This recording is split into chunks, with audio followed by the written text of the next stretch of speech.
Hi, I'm Steve Lentini, and I am a living large, inspirational, dynamic, powerful, passionate, energetic, enthusiastic speaker and teacher and teacher of divine principles and universal law. I've been training and working with business people and salespeople for over 30 years. I've been in sales and in business over 40 years. And so what I've learned about prospering and abundance is that so many people chase it and never get there, and they wonder why. So they buy things like The Secret, and they study the law of attraction, and they still wonder why they don't prosper. And a lot of it is having disciplined thinking and speaking. But there's also so many laws that are operating that we cannot see. Um, Unlike gravity, for example, we know gravity works. Here, I'll give you an example. So we know that gravity works, but there are a lot of other laws when it comes to manifesting what we want in the future and the way we want to have our lives that most people don't realize, and they're immutable. So there's no way around them. Ernest Holmes said uh, he was the great teacher of science of mind, and he said that we are one with the all in all. So he didn't call it God, or maybe he did, but I call it God. But you can call it anything you want. You can call it the divine. You can call it Harriet. You can call it Harry or Mary or Joe or John, or you can call it nothing. There's no escaping all the laws that work in the universe. So I don't mean to offend people who are religious. You can be spiritual. You can be religious. The law doesn't care. The universe is impersonal. Now, so people get upset and say, what do you mean it's impersonal? You mean it impersonal? It doesn't care about me, Steve? No, it's not about caring about you. It's about you understanding the mirror principle in the universe that you're always getting what you're giving. And so whatever shows up is either a lesson for you to learn from, or it's something you created so that you could grow. So, for example, you go to the gym, you know that you need resistance in order to build muscle, right? You know you need resistance. I cannot lift this phone and expect to build my muscle, right? We know there's not enough resistance. In our lives, when there's resistance, we want to run away from it oftentimes.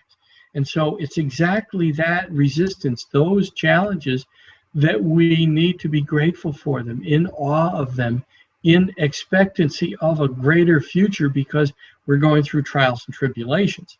So that resistance is like weight going to the gym, except that in the case of challenges and trials, tribulations in our life, it's to make us stronger and better and more prepared for what's to come in the future. So if we run away from that resistance, what you resist persists. Instead of embracing it and letting it pass through you, you resist it, you run away, you complain about it, you talk to friends, oh, my life, oh, woe is me. You become the victim instead of saying, wow, I created this challenge so I can grow, and there's big growth coming. I mean, I think maybe that's why I'm bald, because all the challenges built up a resistance and it pushed all my hair out. And on the way out, I didn't realize how handsome I was going to become, right? So I could have resisted and cried all about all the hair running away. I really didn't. I didn't miss it. It did look weird for a while when I was developing the baldness, but you know what? I had no idea that I was going to be this handsome. So that's the same principle. The principle of resistance is whatever you're going through is preparing you for what's next. So then there's different laws that are immutable that the people in the Bible times, the biblical times, 4,000 or 5,000 years ago, Kabbalists, Jesus Christ, Muhammad, Buddha, all the prophets, they all knew. They came here to tell us all, hey, wake up. You all have power. You have the power of the Creator. You're made in the image and likeness of the Creator. So here are some of the laws that they taught us. One is forgiveness. Forgiveness releases the restriction we feel in our body from being angry. And so restriction, let's picture electricity. If you restrict electricity, what happens? A shock or a fire or electrocution or smoke. So restriction, we know with electricity isn't good. Well, the universe is teeming with energy, and energy is never destroyed. It's only change. It only changes. So we understand it with electricity that we can't restrict it, and we run around like little restrictors. You know, we're angry, we're not grateful, we're not givers, we're tight, we don't have enough money. I'm not going to give to that guy on the corner or that gal who's got a cup. I'm not going to pay full price. I'm going to get the best deal I can on that car. I'm going to work that salesperson to the bone. And yet, you're in business, you're in sales, you've got to learn to let certain things go. That restriction is holding back your prosperity. And you might say, well, Steve, you know what, I'm a level here, I'm happy with this. But hey, how do you know that there wouldn't be 10 times that for you, that you could prosper others, that you could teach what you're learning? But if you have this place where you've become satisfied and you're hanging out there, I'm not going to make it wrong. It's not my job to judge you. My job is to work on me and to continue to work on me. So let's go back to some of the laws. Forgiveness. No one did anything to you. We think it. I think that when I think about my past, there's people that have done things to me. But the truth is, they've done things for me so I could grow. I could learn to accept them. I could learn to be non-judgmental. I could learn to release them. I could learn to just be loving and say, you know, they're doing the best they can. So those instances where I think people have done me wrong are opportunities for me to grow and become a forgiving, loving, compassionate, empathetic human being. That's number one. Number two is gratitude. So to be grateful releases restriction too in the body. So again, the energy of the universe, you're going to keep hearing this from me, can flow through you. It wants to prosper you. It's impersonal. It wants to give you whatever you want. So be grateful, because a grateful person attracts great things, great people, great situations, because you're grateful. It's a wonderful energy. It frees the body. You'll feel it in you. You start forgiving people, start being grateful, you're going to feel that restriction leave you. And you'll notice things coming. You'll notice things coming. Then there's the ancient law of tithing, which is giving the 10th, 1/10, the first 10th to your source of spiritual support. It doesn't have to be a church. It can be. It could be an individual who teaches you about the idea of living with a higher power than you. So you can say, well, I really don't believe in God, Steve. Well, listen, you don't have to believe in anything, and you could tithe. You could say, listen, I'm going to, this person, I like their ideas. I'm going to give them a tithe so they can keep teaching. You can give it to a church. You can give it to a pastor. You can give it to Joel Osteen. You can give it to Joyce Meyer. You can give it wherever you want. You can give it to any TV preacher you want. As long as it's teaching you something and supporting you in your journey on earth. So the law of the tithe is when you give the first 10th, then you're prospered times 10. And what happens? I've been tithing for a number of years. I notice I don't worry about money. Automatically, I know the tithe goes out because it's not my money. It belongs to the universe. It keeps coming through me. I have all kinds of things come to me. A year and a half ago, I had a former boss call me and say, Steve, do you want to do some consulting? Sure, I would. I had a job at the time. I said, I'd like to do some consulting. A couple of months later, I get a call from that same boss who said, hey, I gave your name to a guy. He's going to call you. Sure enough, the guy called me. We did some negotiating. And after the first of that next year, in 2014, I spent the whole year consulting another company. And the billing was almost $150,000. I also got a speaking engagement that year that came from referral. And it was a lot of money for 90 minutes. So it was 5 figures for 90 minutes of speaking. And again, it came to me by referral. I didn't go knocking on any doors. Now, I'm not saying you shouldn't be knocking on any doors. That's not true. But I spent all the years prior to that happening building my resume, doing the right thing by people, speaking about what I'm teaching. And some people get it and some people reject it. It doesn't matter to me. It's okay. They can go experiment for themselves. Because it isn't just about money. It's also about happiness. It's about satisfaction. It's about joy. It's about health. So I'm grateful I was tithing, because on November 11th, 2002, I was doing a seminar, and the next second I needed an ambulance, and I had been studying the power of gratitude. And so that was November 11th. On November 18th, I had a near-death experience. So later on, people who were in my room visiting me reported that my vitals had crashed, and the nurses and doctors had come running into the room on November 18th and said, "This is it. Call his family." And 20 minutes later, they were back in the room, and I was back. And I can tell you that where I went was only, I can only describe it as pure consciousness. So I went to the place of no matter. No matter, nothing mattered. There was no past, there was no future.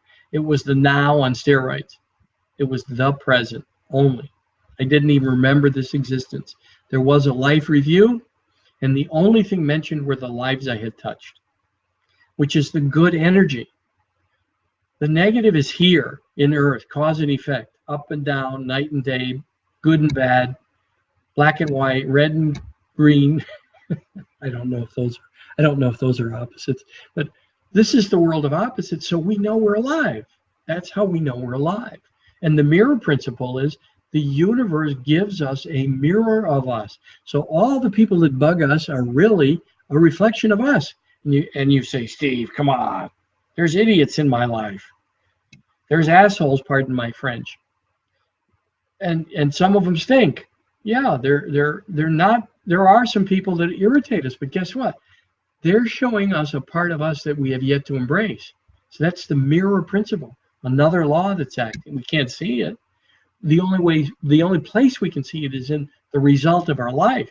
So if you want to improve your life and have more money, have an abundance of joy and satisfaction and happiness, just start to look at everyone that bugs you, because they're your greatest teacher. They're your greatest teacher. And just ask, where am I like this person? Because once you get that you are like them on some level, maybe not to the same degree, maybe worse, who knows? But once you discover it, you find that you have a sense of humor about those people. And then you can say to yourself, imagine not knowing that I was the idiot that I thought they were. And then you can change. You're the only one you can control. So also being on that other side for a moment, in time, where there was only consciousness, I noticed that only good was mentioned.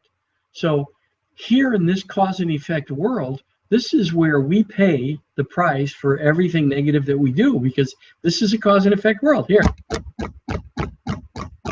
I keep doing this, I'm going to keep getting the same sound.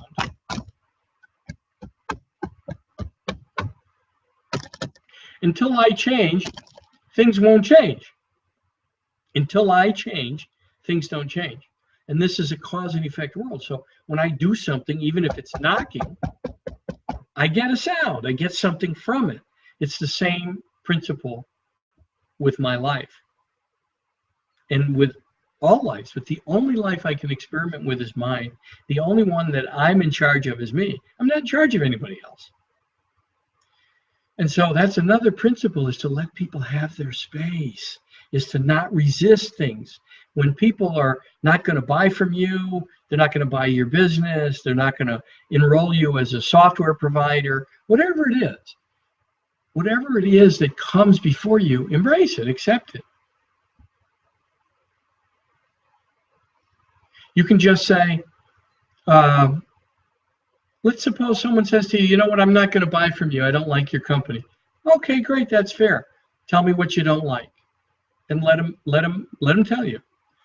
I've had instances where people have said to me, Steve, your timing is off. We have a bunch of other commitments to other suppliers. We've done business with them for a long time. We could never buy from you. And and I said, yeah, okay, that really sounds reasonable. Since you can't buy from me, why don't you tell me what you're looking for? And they did. And then I said, how about if you do this, this, and that? I think this is what you're looking for. I've got a few other ideas. What are your other ideas, Steve? You know what? Aren't you going to bring in all your other suppliers? When they come in, if they don't tell you, if they don't have a few suggestions along this line, then call me back. They called me back. It was over $1 million. I closed the business. They had never done business with me. They called me back because I gave them the space to be where they're at. I gave them that space. No, do that with all people. Give them the space where they're at. Okay, I see you're angry. Is it me? You're upset. Okay, I guess there was a mistake made. Talk to me about it. Whatever life brings you, accept it, because that's called being in the moment. And that's all I can tell you. The other thing I can tell you about being on the other side was there was only the present. It was the present on steroids. So remember, this is a cause and effect world. Keep doing this and expecting something new, you won't get it. When you change, things change. So so far we have forgiveness, we have gratitude, we have when you change, things change. This is a cause and effect world. We have the mirror principle. Now then there's the law of attraction, which talks about, and it was in The Secret, it talks about visualizing and speaking and how you, the observer, are impacting the formulation of molecules, which make, and matter, which make the physical world. So where we come from is the world of no matter, right? Nothing matters, no matter. Only the present is there. Nothing else is there. And so here, what we decide to make matters. So it could even be that you are angry at someone. You've now made a certain situation matter with that person, right? Whatever we make matter becomes matter, a matter, or matter. So now you want to build a building. You have the idea, you go get an architect, you buy some land, you build a building, but it started with a thought. It started with a thought. So everything begins with a thought. And I know a lot of people who believe all their thoughts. And then they give them power by speaking them. So they'll say things like, oh, I could never do that, or I'm sick, my body hurts, my doctor says I've got cancer, I've got this, I've got that, my knee hurts. Whatever, I can't afford that, that's not for me, I don't have enough money. When you start talking like that, you do yourself a disservice, because now you've given power to a negative thought. And you slow down. So that's another restriction. You slow the energy of the universe trying to give you, hey, he's got a goal. She wants to be #1 in her company, or she wants to build a company, or she wants to start, I don't know, coaching and training. And then all of a sudden come the negative thoughts, and the universe goes, oh, slow down. Oh, you can't even push through this person. They're not grateful. They're not forgiving. They're have a lot of negative thoughts. So can you imagine the accumulation of all of those things? If you're doing all of those things at once, you are a huge restriction. Talk about shorting out. So one has to have positive thoughts, and then positive words. Even if the brain has thoughts that are negative, don't give them power by speaking them. Resist it in the mind. So that's a principle that goes in line with the I am theory, having affirmations to combat those negative thoughts. The Buddhists called it monkey mind or ego mind.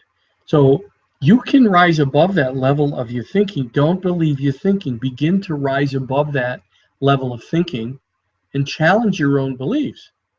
Challenge your own beliefs. And don't give them power by speaking them out.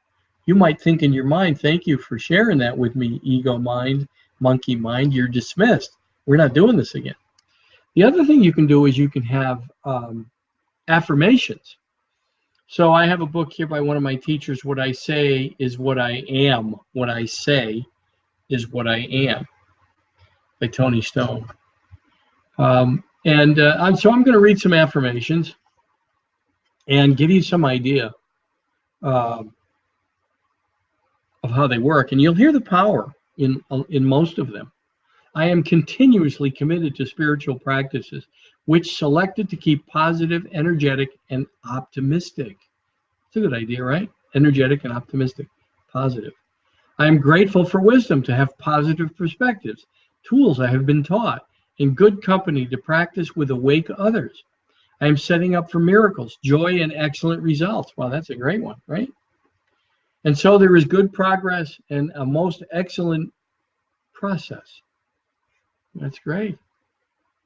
I am conscious and present. I leave behind falling asleep. Goodbye, ego addictions. Feeling sad and sorry for myself. Negative behaviors, darkness, and all manner of chaos and doubt are gone. I am released now from what's not needed. Prosperity is mine to have. So these are all great things. I'm going to find you some more here. We know about possibility. How about this? I'm navigating waves of change. I am free of thoughts that cause irritation and aggravation. I stopped counting what I don't want. That's the other thing, is a lot of people focus on what they don't want in life. They say, oh, I don't want any more of this. I don't want any more of that, Steve. I don't want any more of this. I want you to help me. No, you guys start thinking about, what do you want? Let's just talk about that. Sometimes it's good to make a list of what you don't want so you clearly know what you do want. So once you write the list of what you don't want, write the opposite side of it. So, okay, I don't want this. So what do I want? I want that. I want that. I want that. Now get rid of the list of the I don't wants and only keep the list of what I want and read it every day. I have some picture books around here that I'll show you that are image books that point me to where I want to go, right? Behind me, you see a tractor quilt and the sign prosper. So because I want to focus on those things. Yeah, all right, I want a tractor, so what? I got a farm in Vermont. Come on up and plant some things with me next year, all right? Okay, so I'm freer with money than I've ever been. I take risks and I win. So I was talking a little bit about I've worked with salespeople and talked to them, hey, how do you buy, right? So I'm having conversations with them. When you buy something, like you bought your last car, how'd you do? Oh, I killed that salesperson, man. I got the last dime out of him. So when you get what you give in the universe, why would you want to beat up salespeople? Why would you pride yourself in, oh, I'm a salesperson. I know how to negotiate. I'm not going to let them get one over on me. Really? Is that what you think? That your job is to get one over on people? Or that you're out there getting one over on people? That's not good energy. And it's not very healthy and productive for you, by the way. So when you're out there shopping, you be free with money. Pay full price. You want people to pay full price to you? Oh, Steve, I'm not going to pay full price. What are you, crazy? I've done it for many, many, many years. And I am prospered on a level that's amazing to me and that I'm grateful for. Far beyond what I thought, what I had imagined when I was much younger. And so I know it works. Give double tips. Hey, how about paying for, leave $120 for the line of people behind you at Chipotle, or $60 for the line of people behind you at Dunkin' Donuts, or $40 for the line of the cars behind you at McDonald's. You become a miracle for other people. The energy you give out comes back, so things happen for you. You don't have to worry about it, right? You live in a universe. You live in something infinite. We call it infinite, so humans call it infinite, so we give it a term, right? We can put it in a box. We need to put a definition on everything. There's no definition for infinite, by the way. It's just ongoing forever. We can't even imagine it. So that's what we live in. We live in a garden planet hurtling through a vacuum, hurtling through space, a vacuum, a void at 65,000 miles an hour. And by the way, it's been discovered that there's 200 billion suns like our sun just in our galaxy. I mean, come on, get over yourself. So I'm freer with money than I've ever been, and I take risks and I win. I've left behind scarcity, I call it, scarcity. And I've become new. I've renewed my way of looking, and it's true. I am awake. I am awake. I notice a natural ability to attract money continuously, and I do. Last year, I attracted almost $200,000 without knocking at any doors, besides doors I knocked on. I deserve wealth, and it contributes to my aliveness and to all those around me. About money, I now feel free. This is the way it's supposed to be. Yeah, I'm freer with money than I've ever been. I am freer with money than I've ever been. I take risks and I win. I feel free to spend and circulate money knowing there'll always be plenty more. I'm freer with money than I've ever been. And I take risks and I win. So these are just some affirmations. And they address the idea that there's plenty. See, you have to have an abundance mentality if you're going to be a successful business person, a successful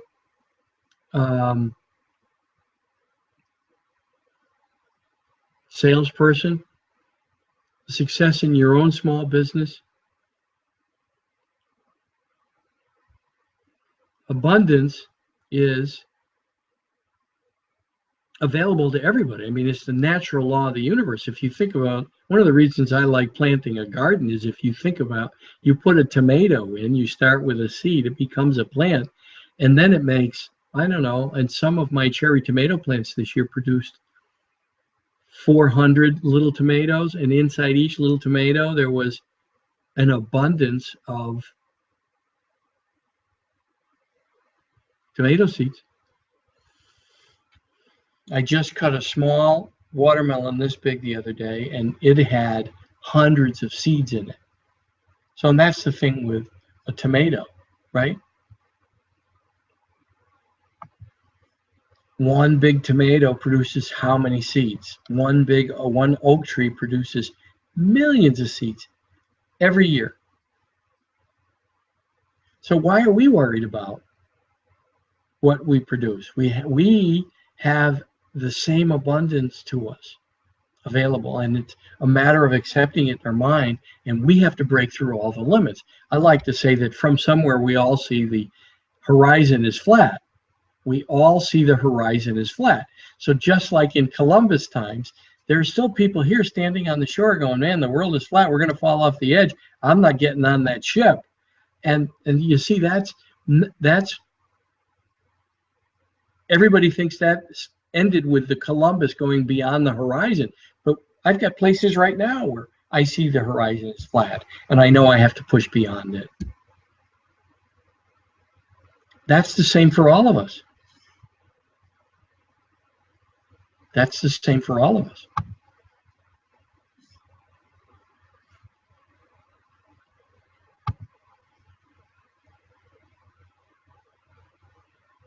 We all have places where we can push beyond the horizon.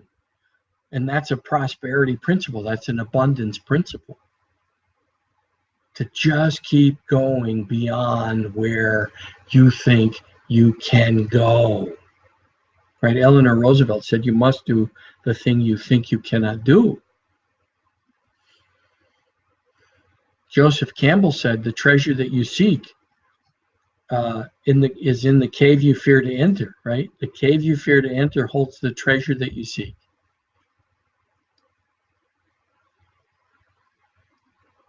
E.E. Cummings said, to finally feel freedom, relax your grip and dive into the space. So that's like jump into whatever you think you need to be, that you want to do, whatever that dream is inside you, whatever that desire is. Desire means of the Father. You got to jump into it. Step where there is no floor, and the floor will rise to meet you. You can do it. If you don't do it, then you're going to die with the dream in you. So let's recap what I've talked about tonight. So I've talked about forgiveness and gratitude. I've talked about tithing, which is honoring your source of spiritual support. I've talked about giving, and to get beyond all these ideas you have in your mind about giving, and to do things that make you the miracle for others. So people say, well, Steve, what does this have to do with sales? Most people don't understand any of these concepts, but they're all about being broad or being magnanimous. So to hold in oneself a little bit and to drive around worrying about money, or drive around thinking there's not going to be enough, or I got to kill the competition because there's not enough. I mean, it's BS. You're never going to put them all out of business anyway. Even if you could, the government would support starting other businesses because of competition. It's silly. I hear people talk about it. They don't want it. I'm going to crush the competition. It's ridiculous. It's a negative energy that's going to come back. You're going to have people wanting to crush you. Stupid. So to have that magnanimous thought instead of the pusillanimous thought. See, most people couldn't say magnanimous, let alone pusillanimous. To be pusillanimous is to withhold one gifts from the world. It's to be withholding person. So when somebody walks by, you walk by someone and they want a few bucks, what do you care what they're going to do with it?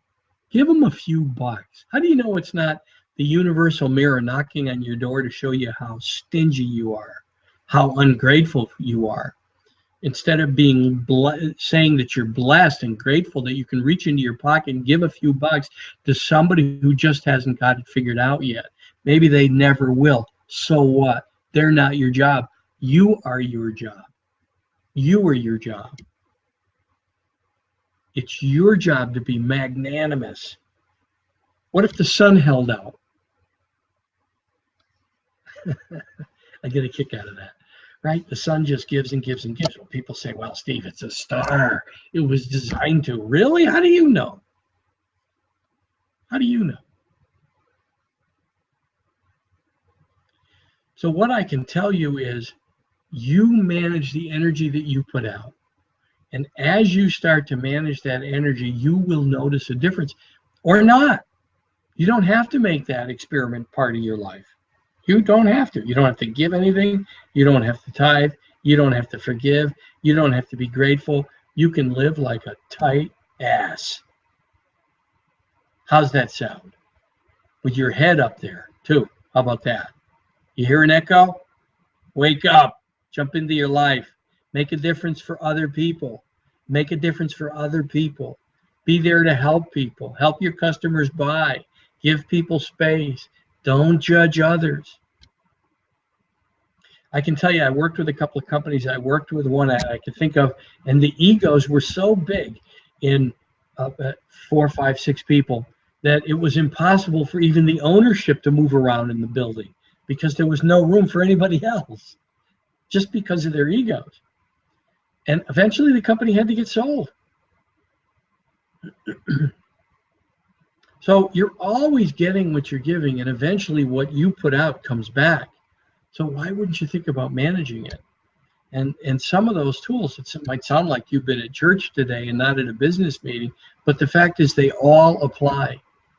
Forgiveness, gratitude, generosity, being a miracle for others, giving what you want to get back. Receiving is another part of that circle. So I've worked with people who could not receive. They couldn't receive. You couldn't give them anything because they had the big shot idea that I don't need to receive anything from anybody.